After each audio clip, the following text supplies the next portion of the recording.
हाय अस्सलाम वालेकुम, तमाम लोगों में मेरा सलाम। मेरा नाम है इब्राहिम खिलजी। अच्छा, बहुत सारे लोग जो हैं वो एक कन्फ्यूजन का शिकार हैं इकोनेक्स में। वो ये है कि इकोनेक्स जो है वो बहुत सारे लोगों के अकाउंट्स टर्मिनेट कर देती है, और बहुत सारे लोग जो हैं वो सीनियर्स लोग जो हैं उनके अकाउंट्स बैन कर देती है, और इस तरह का बेशुमार एक जो है वो रूमर फैलाया जा रहा है। या ये पहली दफा नहीं हुआ, इससे पहले भी हुआ है। तो हमेशा एक बात याद रखिएगा। सबसे पहले पाकिस्तान में मैंने उस दिन भी एक ट्रेनिंग की, उसमें भी मैंने जिक्र किया, पाकिस्तान में 182 कंपनियां ऐसी बनी हैं जिन्होंने कोई थोड़ा बहुत नेटवर्क बनाने की कोशिश की है। पाकिस्तान की लोकल्स जितनी भी कंपनीज हैं उसमें से चलने वाली कंपनियां इस टाइम पाकिस्तान में 4 से 5 हैं, बाकी सारी बंद हो चुकी हैं। इसके पीछे रीजन क्या है? एक बात याद रखिएगा, पाकिस्तान में नहीं पूरी दुनिया में जिन कंपनीज की पॉलिसीज और इंफ्रास्ट्रक्चर नहीं होता वो कुछ अरसे बाद खत्म हो जाती, फेवरेटिज्म घुस जाता है। लोग ऐसे जो जिनकी टॉप मैनेजमेंट्स के साथ कंपनी के साथ बनती होती है वो फायदा उठा जाते हैं, जो काबिल लोग होते हैं वो नीचे पिस के रह जाते हैं। इसलिए ये जितने भी गोरे लोग आते हैं उनकी कंपनीज आप देखें 20-20 साल, 25-25 साल, 50-50 साल से चल रही हैं। उसके पीछे रीजन क्या है? उनके पास ये दो चीजें मौजूद होती हैं, एक क्लियर कट पॉलिसीज होती हैं और एक कमाल का इंफ्रास्ट्रक्चर होता है। ठीक है, सो इकोनेक्स जो है वो इन दो चीजों को फॉलो करती है, एक पॉलिसीज और एक उसका इंफ्रास्ट्रक्चर। अब इंफ्रास्ट्रक्चर के ऊपर सबसे पहले बात करूं तो मैंने बेशुमार लोगों को एक बात की हुई है कि देखें, हम एक डेवलपमेंट फेज में, हम अभी ग्रो कर रहे हैं। हमें ना तो किसी और कंपनी के वर्थ के साथ कंपेयर करें, ना किसी और कंपनी की जो जो मुख्तलिफ कंपनीज हैं उनके जो बैंक बैलेंसेज हैं, जो ग्राफ्स हैं, सेल्स हैं, उनके साथ हमें कंपेयर मत करो। उसकी वजह यह है कि उनको 20-20, 25-25 साल हो गए, हम अभी डेवलपमेंट फेज में हैं। हमने 3 से 3.5 4 साल में जो ग्रोथ की है वो हमारी किसी भी कंपनी के साथ आप कंपेयर कर लो तो आपको अंदाजा हो जाएगा कि इकोनेक्स की जो ग्रोथ रेट है वो क्या है, और इसका जो इंफ्रास्ट्रक्चर है वो डे बाय डे कितना इंप्रूव हो रहा है। लेकिन फिर भी अगर इसके ऊपर किसी का क्वेश्चन होता है तो मैं हमेशा आप लोगों से भी एक रिक्वेस्ट करता होता हूं कि ऐसे किसी भी शख्स को इस सिस्टम में मत लाओ जो एक परफेक्ट इंफ्रास्ट्रक्चर के साथ काम करना चाहता है, क्योंकि हम अभी तक उस परफेक्शन पे नहीं पहुंचे। हमें आगे आने वाले टाइम में टाइम लगेगा। हमारे टोटल 12 आइडियाज हैं, 4 हम लॉन्च कर पाए हैं और 8 अभी बाकी हैं। तो 8-10 साल तो कहीं भी नहीं गया कि हम सिर्फ अपना मास्टर प्लान लॉन्च कर लें। तो बहुत बड़ी बात है, ये हमारी बहुत बड़ी ग्रोथ होगी कि हम मास्टर प्लान को आने वाले 8-10 साल में ले आए। तो इसलिए हाँ, जो अभी तक बेसिक्स होती हैं, जो हमारी इंपॉर्टेंट चीजें होती हैं, वो डिपॉजिट होता है, वो विड्रॉल होता है, वो ट्रेनिंग्स होती हैं, वो प्रोडक्ट्स होती हैं, वो हमारी अल्लाह का शुक्र है बाकी तमाम कंपनियों से सबसे बेहतरीन फॉर्म में मौजूद है। इसलिए अगर कोई शख्स हमारे इंफ्रास्ट्रक्चर के ऊपर क्वेश्चन करता है तो वो कर सकता है, क्योंकि हम अभी डेवलपमेंट फेज में हैं, हम अभी अभी आगे बढ़ रहे हैं। तो हमने चूंकि इसको एक डेवलप्ड कंपनी का नारा ही कभी नहीं दिया अभी तक। हम हमेशा कहते हैं कि हमें तो अभी टाइम लगेगा इन चीज़ों को बेस्ट बनाने में। अगर आप हमें 6 महीने पहले वाली इकोनेक्ट से कंपेयर करेंगे तो आज में बहुत फर्क है।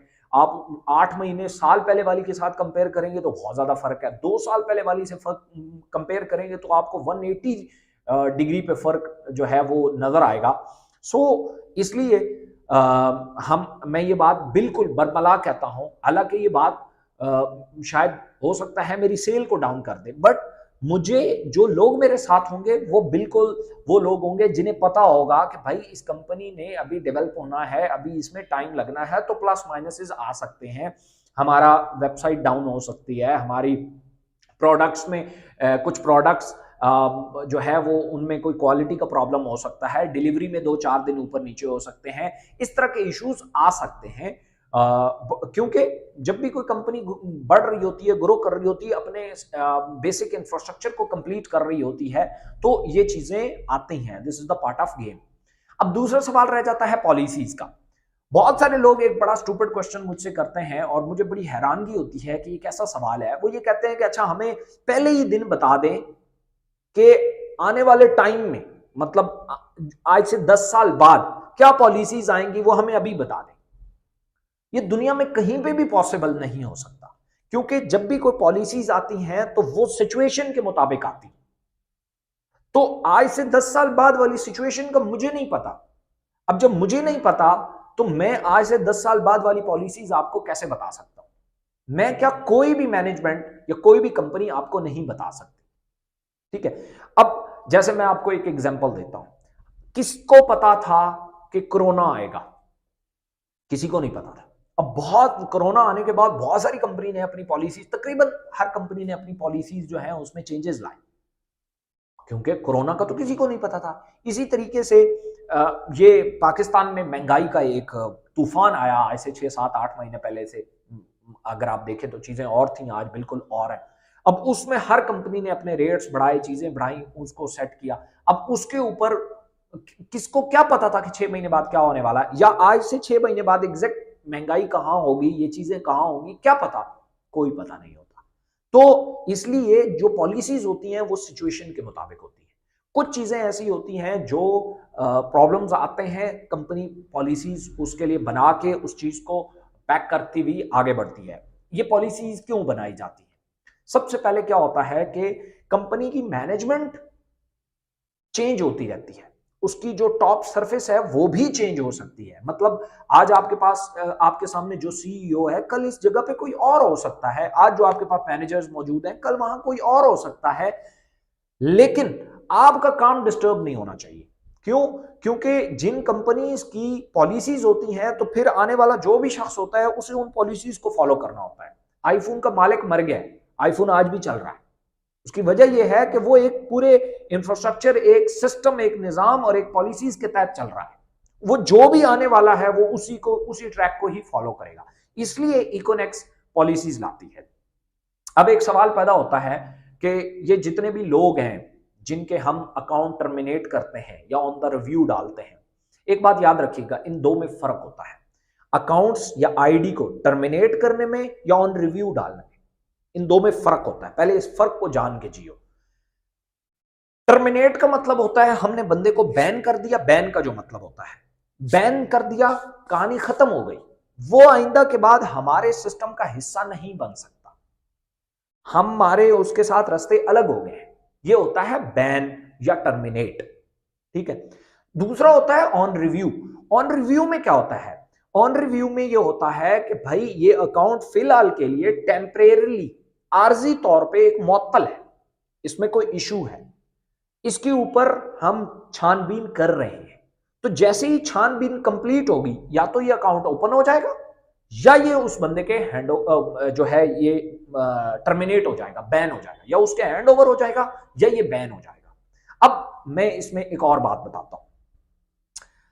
ऑन रिव्यू में बाज़ औक़ात ये होता है कि अकाउंट्स, सारे अकाउंट टर्मिनेट नहीं होते जो ऑन रिव्यू होते, और सारे अकाउंट ओपन भी नहीं होते, इसके दरमियान भी होते हैं।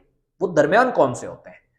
जो फर्ज किया किसी बंदे ने कोई प्रॉब्लम किया, कोई भी उसने कोई प्रॉब्लम क्रिएट किया, कोई भी पॉलिसी की वायलेशन की, हमारे पास एविडेंस आते हैं, हम उसको ऑन रिव्यू डालते हैं और उस बंदे को एक्सप्लेनेशन कॉल करते हैं।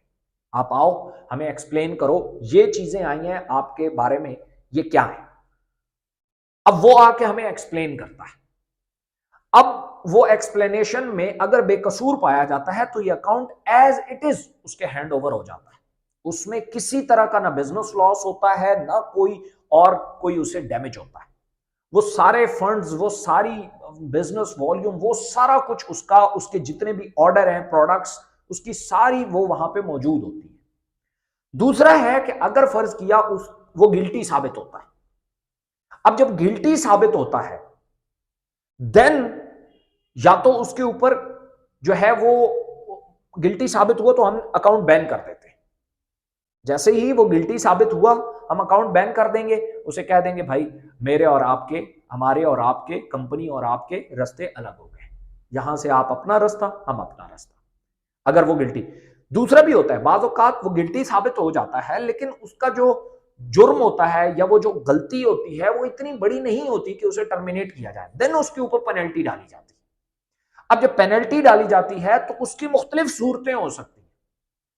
उसमें यह हो सकता है कि उसके जो ऑर्डर हैं वो कैंसिल कर दिए जाए, उसका अकाउंट जो है, उसकी जितनी भी ट्रांजैक्शंस है, उसमें जितना भी बिजनेस है, वो सब जीरो कर दिया जाए। ये भी हो सकता है कि उसके ऊपर कैश की कोई पेनल्टी डाली जाए। ये भी हो सकता है कि जो उसने वॉल्यूशन की है उसी को ही वो वापस रिकवर कर ले। तो वो उसकी सूरत होती है, वो डिपेंड करता है कि उसकी जो गलती है या उसकी जो वॉल्यूशन है वो कितनी बड़ी है। ठीक है, देखिए मैं आपको एक एग्जांपल देता हूं। अगर फर्ज किया आप ट्रैफिक वार्डन में आपने बेल्ट नहीं लगाया हुआ, आपको एक ट्रैफिक वार्डन रोकता है, आपने बेल्ट नहीं लगाया, तो इसका चालान और है। अगर आपके पास लाइसेंस नहीं है तो इसका चालान और है। अगर आपने इशारा तोड़ा तो उसका चालान और है। अब आपने तीनों काम कर दिए, इशारा भी तोड़ा, बेल्ट भी नहीं लगाया हुआ और लाइसेंस भी नहीं है, तो वो जो ट्रैफिक वार्डन है वो आपके ऊपर तीनों चालान डाल सकता है।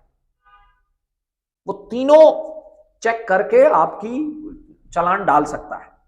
ठीक है, सो आप उस पर यह नहीं कह सकते कि जी फलां बंदे का जो चालान हुआ वो तो 300 रुपए का हुआ, मेरा आपने 1000 रुपया कर दिया। हाँ, उसकी वॉयलेशन कुछ और होगी, आपकी वॉयलेशन कुछ और होगी। हाँ, उसका प्रोसीजर एक ही होता है कि ट्रैफिक वार्डन आपको रोकेगा, रोकने के बाद आपसे लाइसेंस लेगा, गाड़ी के कागज या आईडी कार्ड ले लेगा। अब आपको या चाबी भी ज्यादातर ले लेते हैं, गाड़ी की चाबी ले लेते हैं, बाद औकात नहीं लेते। वो रोकेंगे, वो ले लेंगे, उसके बाद चालान बनाएंगे, आपके हाथ में रखेंगे, चालान जमा करा दो, आपको जो जो भी डॉक्यूमेंट्स हैं वो आपको वापस मिल जाएंगे। तो ये हर जगह पे ऐसा होता है। किसी भी कंपनी में या किसी भी इदारे में जो उसका प्रोसीजर होता है क्वालिटी चेक करने का, वो एज इट इज होता है। अब यहां पे क्या होता है, बहुत सारे लोग क्या करते हैं, अब वही करते हैं जो ट्रैफिक वार्डन के साथ भी करते हैं। वो जब वो चालान काटता है तो उसे सुनाना शुरू कर देते हैं, मैं ये कर दूंगा, मैं वो कर दूंगा, मैं इस तरह कर दूंगा, मैं उस तरह कर दूंगा। भाई उसने एक रूल जो जो एक उसूल है उसको फॉलो किया है, आप कुछ नहीं कर सकते, आपने करना है जाके आप करें। सो सेम यहां पे भी बहुत सारे लोग आते हैं आपकी टीमों से और आपको वो ये कहना शुरू कर देते होंगे हम इकोनेक्स को यूं कर देंगे तो इकोनेक्स को वूं कर देंगे।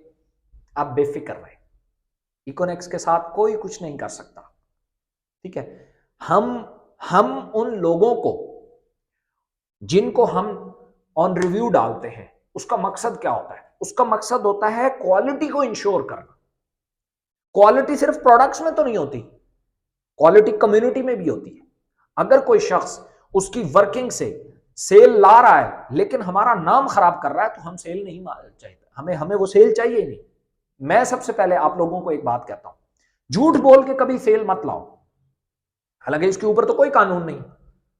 ठीक है, क्यों कि कहीं आप अपना नाम ना खराब करो और कहीं ना कहीं हमारा नाम खराब ना हो। इसलिए मैं आपको कहता हूं कि भाई झूठ बोल के सेल्स मत करो। सेम इसी तरीके से एक बंदा ब्लंडर करके लोगों को नुकसान पहुंचा के, लोगों की प्रोडक्ट खा के, लोगों के पैसे खा के अगर इकोनेक्स के नाम पे ये काम करेगा तो इकोनेक्स तो नहीं छोड़ेगी, इकोनेक्स तो डेफिनेटली उसको जो है वो उसकी सर्जनश करेगी। इसलिए अगर इस नाम पे कोई आपको डरा रहा है तो डरने की जरूरत नहीं है। क्यों, ये चीजें, ये पॉलिसियां आपकी प्रोटेक्शन के लिए, आपकी प्रोटेक्शन के लिए है, इसलिए आपको घबरानी। हाँ, अगर वो कोई आके आपको कहता है आपके साथ ये हो जाएगा, आपके साथ वो हो जाएगा, दलेरी की तरह कहो, जब होगा तो देख लेंगे भाई, कोई इश्यू नहीं, हम देख लेंगे, तुम अपनी बात करो। क्योंकि वो लोग, उनके अंदर गिल्ट होता है, वो फिर आप लोगों को, आम मासूम लोगों को उठा के कंपनी के आगे डाल देते हैं। अब वो कंपनी की मैनेजमेंट के साथ या उस चीज में कोई ब्लंडर करते हैं तो वो भी घेरे में आ जाते हैं। इसलिए ऐसे लोगों के हाथों में खेलने की जरूरत नहीं है। उनको कहो तुम्हारा मसला है, तुम जाके देखो, हमें कोई मसला नहीं, हम काम कर रहे हैं।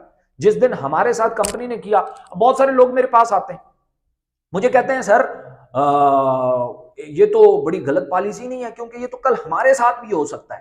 तो मैं उन्हें एक बात कहता हूं, इसका मतलब यह है कि तुम भी ये कहना चाहते हो कि जो उसने किया कल मैं भी कर सकता हूं, तो अगर तुम करोगे तो तुम्हारे साथ भी होगा।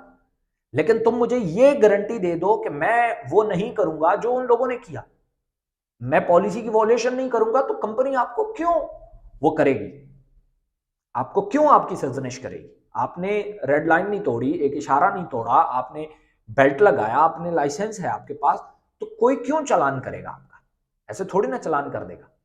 लेकिन आप कह रहे हैं कि जी कल ये तो मैं भी इशारा तोड़ सकता हूं, मैं भी बेल्ट ना लगाऊं, मैं भी लाइसेंस पास ना रखूं तो फिर आपके साथ भी होगा। इसलिए इस चीज पे मुतमईन रहें कि ये पॉलिसीज आपके लिए हैं और आपके प्रोटेक्शन के लिए। इंशाल्लाह हम इसी तरीके से आगे बढ़ेंगे और इस कंपनी को इंटरनेशनल कंपनी बनाएंगे और ये बहुत सारे पाकिस्तानियों को इंशाल्लाह मिलियनेयर बनाएगी। ई कॉमर्स में आने वाला जो रिवोल्यूशन है, इंशाल्लाह इसको हम पाकिस्तान में बैठ के कैश करेंगे। Thank you so much.